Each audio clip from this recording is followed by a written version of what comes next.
What is magnetic flux? Magnetic flux through any surface, the number of magnetic field lines of force passing normally through the surface is known as the magnetic flux. It can be also defined as the product of the area of the surface and the component of the magnetic field normal to that surface.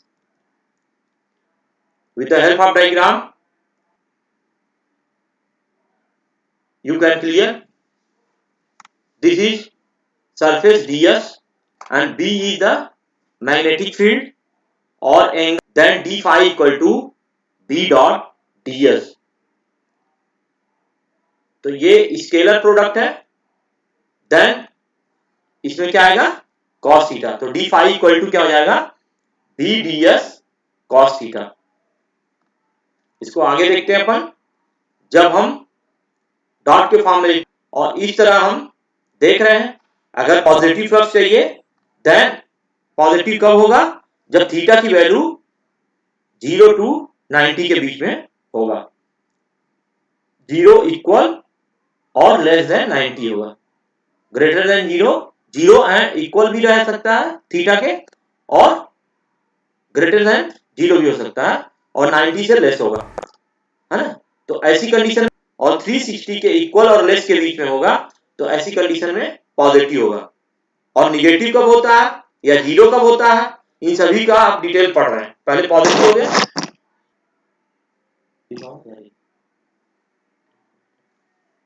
Okay. 0 कब होगा, जीटी theta equal to 90 degree होगा और theta equal to क्या होगा 220 degree होगा। Negative कब होगा, तो जब थीटा जो है 90 और 270 डिग्री के बीच में हो। तो इस तरह आपको फ्लक्स की जानकारी होनी चाहिए, पॉजिटिव और 0 कब होता है। तो ये अक्सर कॉम्पिटिटिव एग्जाम में पूछे जाते हैं।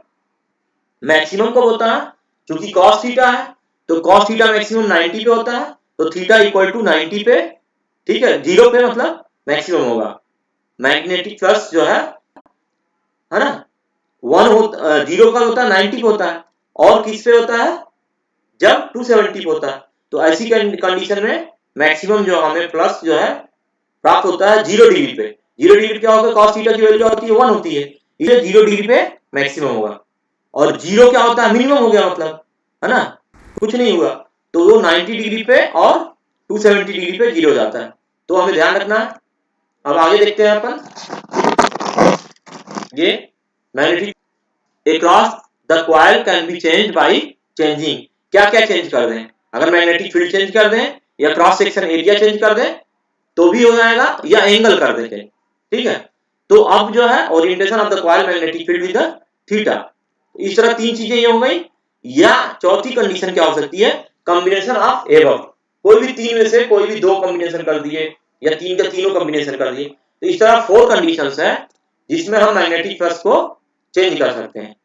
अब मैग्नेटिक फ्लक्स क्या है, स्केलर क्वांटिटी है और इसकी यूनिट क्या है, वेबर है या टेस्ला मीटर स्क्वायर है। तो ये आपको ध्यान रखना है। सीजीएस यूनिट क्या है, फ्लक्स है, मैग्नेटिक फ्लक्स की सीजीएस यूनिट क्या है, मैक्सवेल।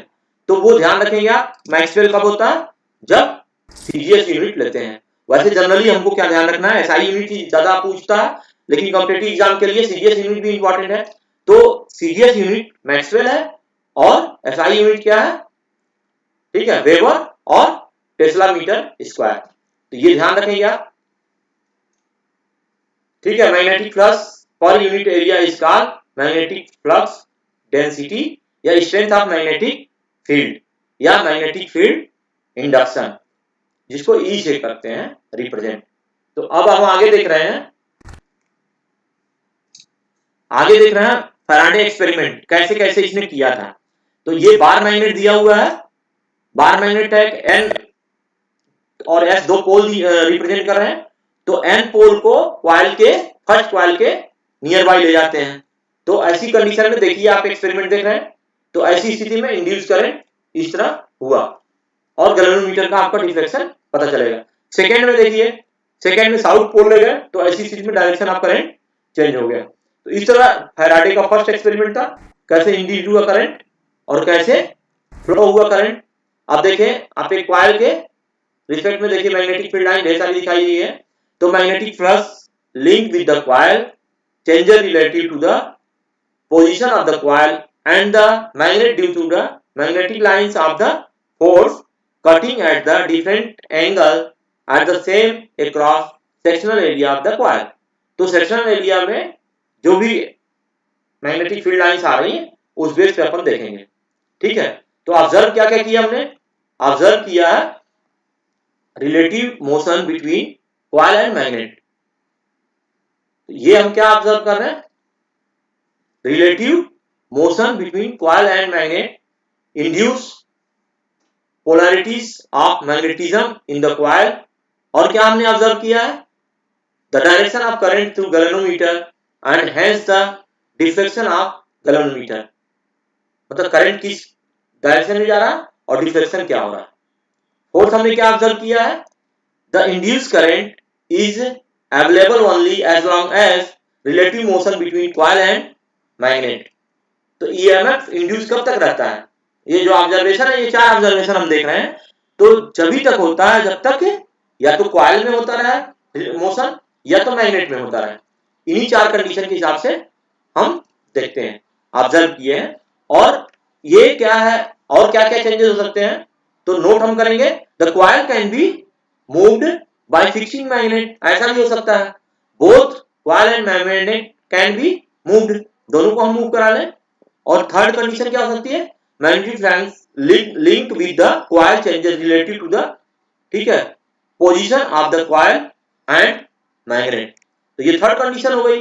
फोर्थ कंडीशन क्या हो गई, current and hence deflection is large relative velocity between the coil and the magnet, hence the rate change of flux across the coil is more. इस तरह ये हमने देखी कंडीशन।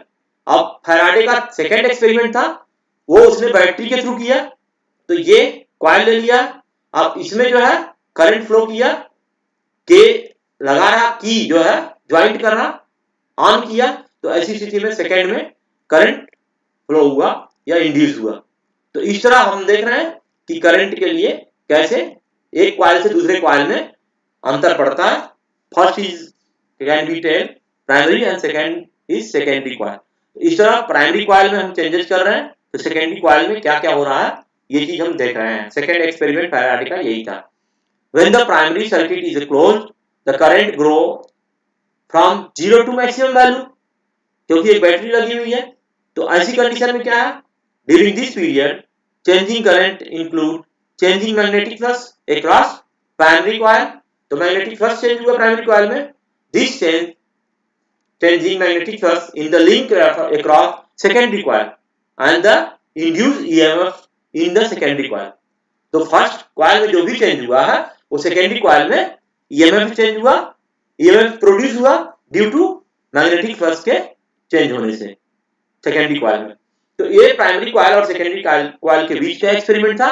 और फर्स्ट में क्या था, एक ही कॉइल था और मैग्नेट हमने बार मैग्नेट लिया हुआ था, उसमें देखे थे।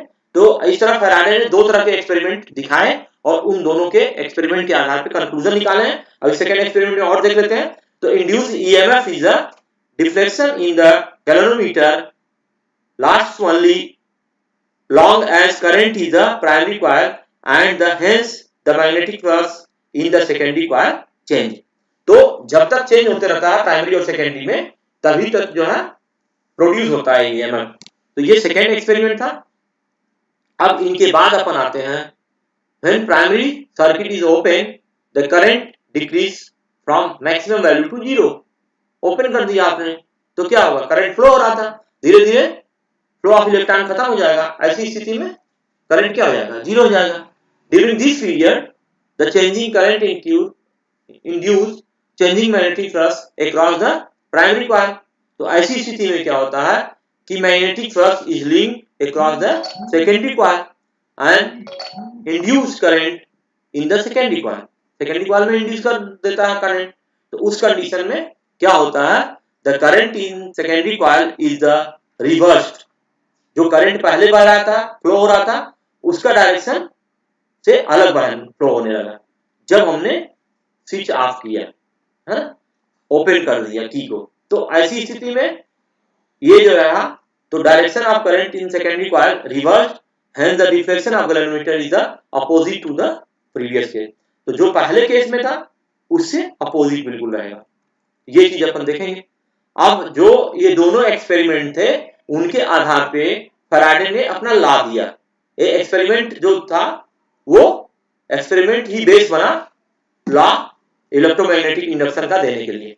तो फर्स्ट लॉ क्या कहता है, whenever there is a change in the magnetic flux linked with the circuit and EMF, hence a circuit is induced in the circuit, however it lasts only so long as magnetic flux is changing। मतलब सीधे शब्दों में पहला law यही था कि जब तक मैग्नेटिक फ्लक्स चेंज होता रहेगा तभी तक EMF इंड्यूस होगा या करंट फ्लो होता रहेगा। अगर मैग्नेटिक फ्लक्स चेंज होना बंद हो जाएगा then there will be no current flow। Second law इसने क्या कहा, सेकेंड लॉ में कहा है the magnitude of the induced EMF is the directly proportional rate of change of the magnetic flux linked with the circuit। तो जो भी magnetic flux है सर्किट से लिंक्ड है, चेंज होगा मैग्नेटिक फ्लक्स, उतने ही मात्रा में इंड्यूस होगी EMF। Magnetic flux is higher then induced EMF will be higher, if less then we will get induced EMF less। मतलब ये क्या हो गया, E डायरेक्टली प्रोपोर्शनल हो गया d phi by dt। मतलब d phi by dt, d by dt मतलब rate of change of the flux, d by dt क्या बोलते हैं, रेट ऑफ चेंज ऑफ, और phi मतलब फ्लक्स, तो d by dt हो गया rate of change of flux, और ये क्या हो गया E इक्वल टू यही हो गया d phi by dt हो गया। लेकिन जब डायरेक्टली प्रोपोर्शनल हटाते हैं तो k कांस्टेंट आ जाता है, और इस तरह हम देखते हैं phi को हम क्या लिख सकते हैं, phi 2 माइनस phi 1। नेक्स्ट जो लॉ है वो लेंज लॉ देखते हैं। तो लेंज लॉ क्या है, the direction of the induced EMF और induced current is such that the opposite the change of that approaching it. तो कोई भी जो इंड्यूस्ड करंट है या इंड्यूस्ड EMF है, ठीक है, उसके जो चेंजेस हो रहे हैं वो उसको अपोज करता है। लेंज लॉ यही है, वो नहीं चाहता कि चेंजेस हो, या इनर्शिया ऑफ लॉ भी कह सकते हैं करंट के लिए। जैसे इनर्शिया ऑफ मोशन क्या था, इनर्शिया ऑफ मोशन क्या था, कोई ऑब्जेक्ट रेस्ट में है तो रेस्ट में ही रहेगी until unless external force is not applied। any body is in motion, it will be motion until any force is not applied। तो वही चीज है, तो इनर्शिया का लॉ था मोशन के लिए, और ये इनर्शिया का ही लॉ है लेकिन ये है करंट के लिए। Lenz law, law of inertia भी आप कर सकते हो फॉर करंट। ये क्या करता है, जो करंट फ्लो हो रहा है या EMF इंड्यूस हो रहा है इसका अपोज करता है, जैसे इनर्शिया अपोज करता था, है ना। अगर मोशन में कोई ऑब्जेक्ट आ रही तो वो आने नहीं देना चाहता था, वो चाहता था रेस्ट में ही रहे, या रेस्ट में कोई ऑब्जेक्ट रहती थी तो वो चाहता था कि रेस्ट में ही रहे, मोशन में ना हो, मोशन में रहती थी मोशन में ही रहे, रेस्ट में ना हो, हमेशा अपोज करता था इनर्शिया। तो यहां भी लेंज लॉ भी वही सेम चीज है, ये inertia as a law of inertia का काम करता है लेकिन ये करंट के लिए है। If the current is induced due to the motion of the magnet then the induced current is coil set itself to stop the motion of the magnet। ठीक है, the current induced in the change current is the primary coil, then the induced current in that tends to stop the change। तो Lenz law, law of conservation of energy. तो energy conservation कैसे है ये अपन देख रहे हैं। जो according to Lenz law है, induced EMF opposes the change of the process of produce it, and its opposition against the perform mechanical work causing the change of in the magnetic flux। तो magnetic flux में जो change होता है उसी को वो mechanical work में convert कर देता है, इसलिए कंजर्वेशन ऑफ एनर्जी हो गई। क्योंकि कंजर्वेशन ऑफ एनर्जी में क्या होता है, neither energy can be created not destroy form to another form, इसलिए ऐसा हुआ। जैसे हम पंखा देख रहे हैं, पंखा फैन चल रहा या लाइट जल रहा, तो इलेक्ट्रिक एनर्जी किस में कन्वर्ट हो गई, अगर फैन चल रहा तो वो मैकेनिकल एनर्जी में कन्वर्ट हो गई, अगर लाइट ग्लो हो रहा है, बल्ब ग्लो हो रहा है तो इसका मतलब लाइट एनर्जी में कन्वर्ट हो गई इलेक्ट्रिसिटी। तो इस तरह हमने देखा जो वही चीज है। तो इसी तरह यहां भी क्या हुआ, जो चेंजेस का अपोज किया तो वो अपोजिशन किस में कन्वर्ट कर दिया, मैकेनिकल एनर्जी में। तो इस तरह हमने देखा कि जो लेंज लॉ है वो कंजर्वेशन ऑफ एनर्जी पे वर्क करता है, और इस तरह ये कंजर्वेशन ऑफ एनर्जी को, if however the reverse would happen, अब इसके अपोजिट में क्या होगा देखते हैं। Induce EMF does not opposes और aids change, then the would be produced and the induced current which would help the change of the flux further, thereby the producing more current. The increased EMF would then cause further change or flux. It would further increase the current, so on. This would create energy out of nothing, which would violate the law of conservation of energy. ये चीजें हो गई। अब जो है इन दोनों law के आधार पे मैथमेटिकल एक्सप्रेशन देख रहे हैं अपन। E इक्वल टू क्या हो गया, minus d y by D t. Minus क्यों लगा, क्योंकि उसके डायरेक्शन के अपोजिट में काम करेगा, इसलिए माइनस लगा है। यहाँ माइनस साइन इसलिए है कि इसके अपोजिट काम करता है। ये डायरेक्शन इधर अगर आ रहा है तो उसके अपोजिट काम करेगा, इसलिए अगर मान लो कॉइल एन हो जाए, पहले एक कॉइल के लिए हमने देखा था d five by D T, और फाइव क्या है, five two minus five one है। अगर एक कॉइल के लिए हो जाए तो ऐसी स्थिति में क्या हो जाएगा, e n d five by D t, number of coil n हो जाए। तो फिर दूसरी तरफ भी आ जाएगा, इस तरह देख लेंगे, five two minus five one. अब जो है expression for induce current, expression for induce current, ठीक है, ये देखते हैं कैसे हो रहा। अब d q by D t, ये क्या है, d five by D t, क्योंकि E इक्वल टू क्या होता है, d q by D t. इस तरह आपने हो गया, तो डी क्यू इक्वल टू क्या हो गया, डी फाइव बाई आर। तो हमने निष्कर्ष क्या निकला, कंक्लूजन क्या निकला, induce EMF does not depend on the resistance of a circuit. Circuit का क्या रेजिस्टेंस है उस पर ईएमएफ डिपेंड नहीं करता है, लेकिन करंट और जो चार्ज है वो दोनों डिपेंड करता है। तो ईएमएफ डिपेंड नहीं करता रेजिस्टेंस पे, ध्यान रखिएगा। किसी भी सर्किट में जो ईएमएफ है वो डिपेंड नहीं करता रेजिस्टेंस पे, किसी भी सर्किट के, लेकिन जो करंट है, इंड्यूस करंट है और इंड्यूस चार्ज है, वो दोनों रेजिस्टेंस पे डिपेंड करता है। तो दिमाग में रखिएगा। तो method of producing induce in EMF, कैसे कैसे मेथड हो सकता है, बाय चेंजिंग मैग्नेटिक फ्लक्स। कैसे कैसे हम ईएमएफ इंड्यूस कर सकते हैं, अगर मैग्नेटिक फ्लक्स चेंज करें तो ऐसी स्थिति में करंट प्रोड्यूस हो जाएगा। दूसरी कंडीशन क्या हो सकती है, by changing area of the coil, coil का एरिया बढ़ा देंगे तो ऐसी स्थिति में बन जाएगा, है ना, करंट चेंज हो जाएगा। ये देखिए ज्यादा एरिया आप ले लेंगे ज्यादा होगा। तो इस तरह आप जितना भी देखिए, फार्मूला में क्या है, d five equal to a d a, और एरिया क्या हो गया, ठीक है। अब इसको इंटीग्रेट कर दिए, डी फाइव खत्म हो गया, D five by D T कर दिया, तो ऐसी स्थिति में क्या आ गया, B L V D T, और ई क्या, D five by D T, E लिख सकते हैं। तो ई इक्वल टू क्या आ जाएगा, बी एल वी। बी मतलब क्या हो गया, मैग्नेटिक फील्ड, और एल हो गया लेंथ, और वी क्या हो गया, जो भी वेलोसिटी है रिस्पेक्टिव। इस तरह आपको ध्यान रखना है। तो induced EMF is the due to motion of the loop, so called motional EMF. Loop जब मोशन में रहेगा तो ऐसी कंडीशन में क्या कहलाएगा, मोशनल ईएमएफ। और loop is pulled out, magnetic field क्या हो जाएगा, पॉजिटिव हो जाएगा। लूप को अगर इन करेंगे तो ऐसी स्थिति में निगेटिव रहेगा, E equal to minus b L v, लेकिन जब आउटसाइड करेंगे तो E इक्वल टू क्या हो जाएगा, पॉजिटिव हो जाएगा। तो आपको ध्यान रखना है हमेशा, कब निगेटिव हो रहा कब पॉजिटिव हो रहा, ठीक है। तो क्लॉकवाइज और एंटी क्लॉकवाइज ये फ्लेमिंग के राइट हैंड रूल से हम निकाल लेते हैं। ये देखिए डायरेक्शन बताया हुआ है, ये क्लॉकवाइज होगा कि एंटी क्लॉकवाइज होगा, एक बार देख लीजिए डायरेक्शन।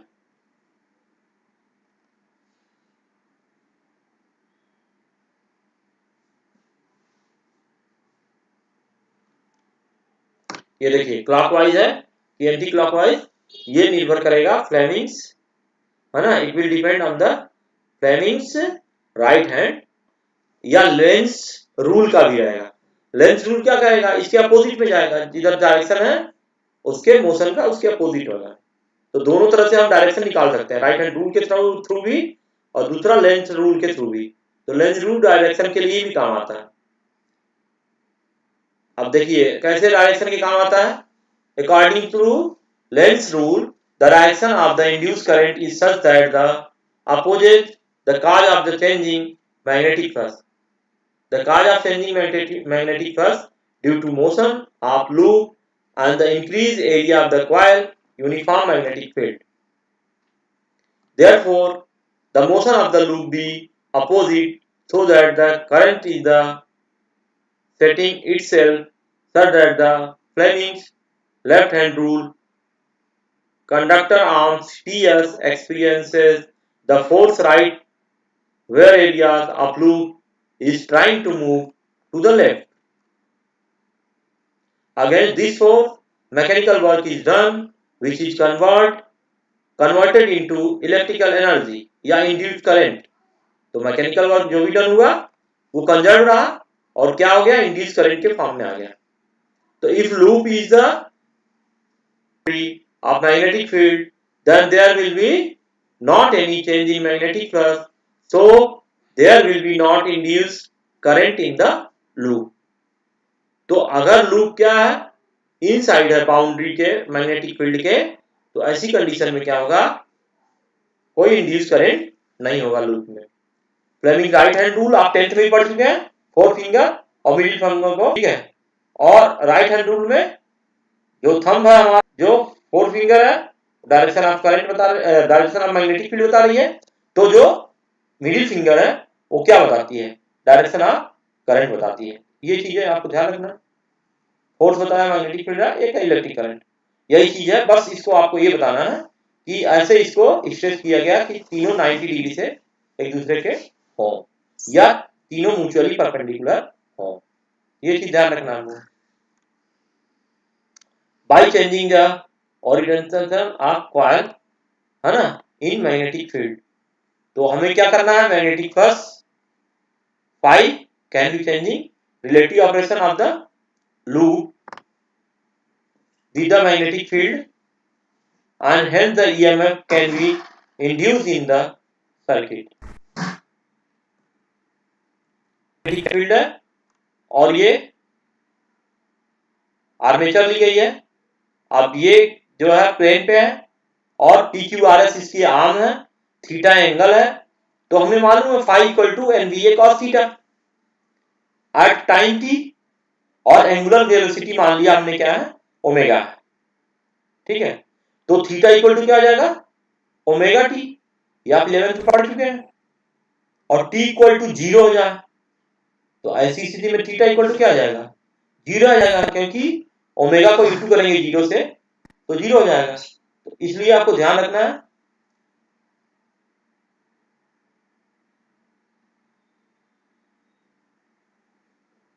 थीटा इक्वल टू क्या हो गया, ओमेगा टी। तो हम थीटा की जगह क्या लिख देंगे, ओमेगा टी लिख देंगे। तो ये हो जाएगा phi equal to NBA cos omega T, हो गया। अब इसको हम क्या करेंगे, डिफरेंशिएशन करेंगे। तो cos थीटा का डिफरेंशिएशन क्या होता है, माइनस साइन थीटा।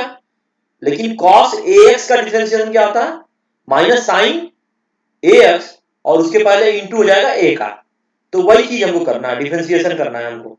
हमने 11th में भी पढ़ा है और 12th के में भी हमने बेसिक मैथ जब पढ़ाया आपको तो हमने बताया हुआ, तो ये आपको क्लियर होगा डिफरेंशिएशन। इसलिए डिफरेंशिएशन इंटीग्रेशन बहुत जरूरी होता है पढ़ना, ये आपको जीवन भर पीछा नहीं छूटेगा कॉम्पिटिटिव एग्जाम तक।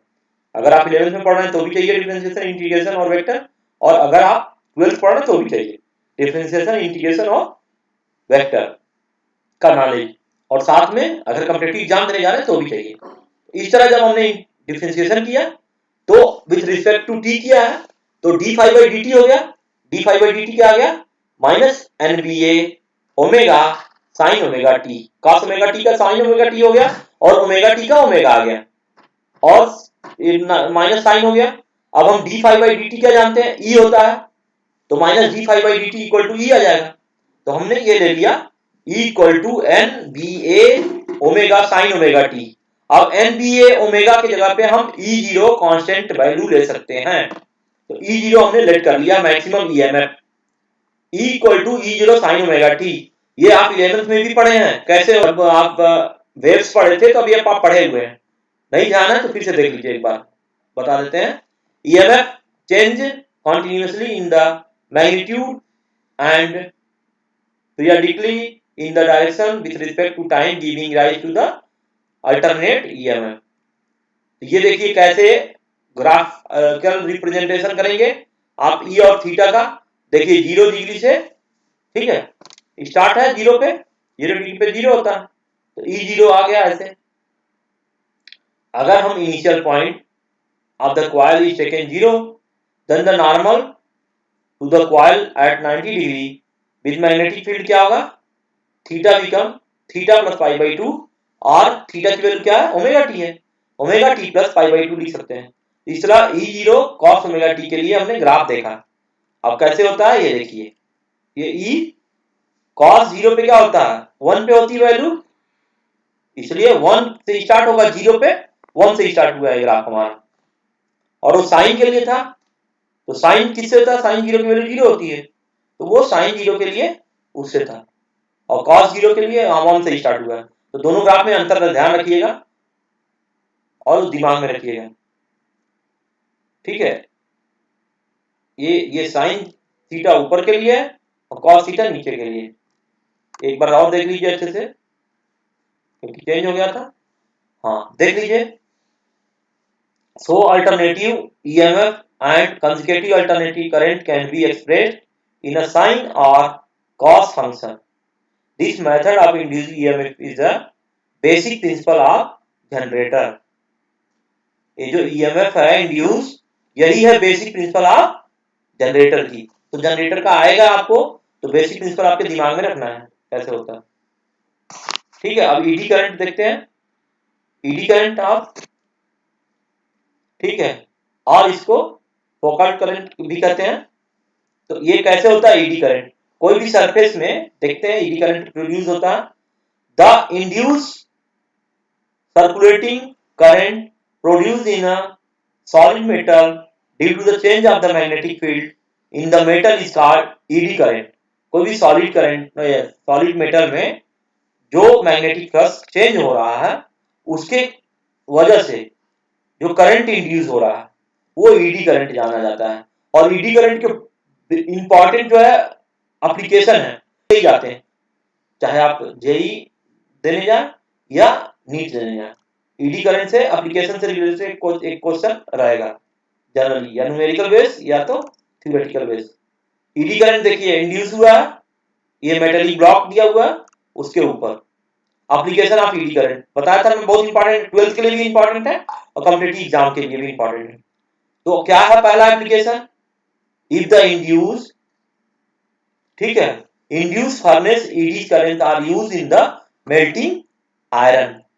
जो इंड्यूस फर्नेस होता है ना, जो बड़ी बड़ी भट्टियां बनाई जाती हैं, बड़े बड़े फर्नेस बनाए जाते हैं जहां आयरन वगैरह को मेल्ट किया जाए, तो वहां ढेर सारे मैग्नेटिक फील्ड है ना मेटेलिक बॉक्स में प्रोड्यूस करते हैं जिसकी वजह से करंट पैदा हो जाता है और करंट इतना अधिक पैदा हो जाता है कि उसको हीट कर देता है और ऐसी स्थिति में मेल्ट फर्नेस में काम आता है ईडी करंट का। जो गाड़ियों में आप देखते हैं स्पीड पता करना है कि आपकी 4 व्हीलर